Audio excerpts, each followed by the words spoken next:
Why are Nazis the ultimate enemy? In a way, they represent evil, and for us, I mean, when you play a Wolfenstein game, you basically play against monsters or the symbols of evil. So I think they are, yeah, it's a really good enemy. Show me your identification papers, please. But you also said that you bumped them up a bit. In the past, we've talked about how your Nazis are already larger than life. So what does that mean? In general, they are a lot bigger and stronger in this game, and by larger than life, I mean we have a few new enemies also, and even those reoccurring enemies like the Panzerhund or the super soldiers, we have pretty heavily upgraded them to make sure they are more dangerous and more intimidating, like the flamethrower that you can see in the Panzerhund. Yeah, a Panzerhund is just cooler when it has a flamethrower. It is. And did I notice that you could actually ride the Panzerhund? Yes, you can. That's all you need to say. It's a good ability to learn, yeah. So the Nazis are bumped up a bit. There are new enemy types, but BJ is also enhanced a bit. One of the big changes is the dual wielding and how you've enhanced that system. Tell us about that. What we love about Wolfenstein is the heavy weapon and that over-the-top crazy combat.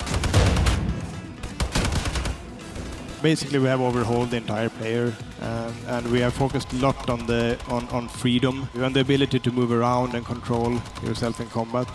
And a part of that is to allow the player to freely dual-wield weapons in any combination as well. It's not only useful when you go in guns blazing, you know, do the mayhem playstyle. It's also very useful when you are in stealth, as an example. You can have a silence weapon in one hand and then a powerful backup weapon in the other. For the tactical as well, you can have your signature weapon in a hand and then you can break open a door or cut open a door and then instantly ambush with the other weapon. So there are a lot of good combinations that allows you to use properly for each gameplay style, basically. Do either of you have a favorite current way? I know things change any day that you might be testing your own game, but a favorite current way to play? Jens always plays the dual-wield shotguns. Guns blazing. The heavier weapons, the better. I'm not so much for the nuance.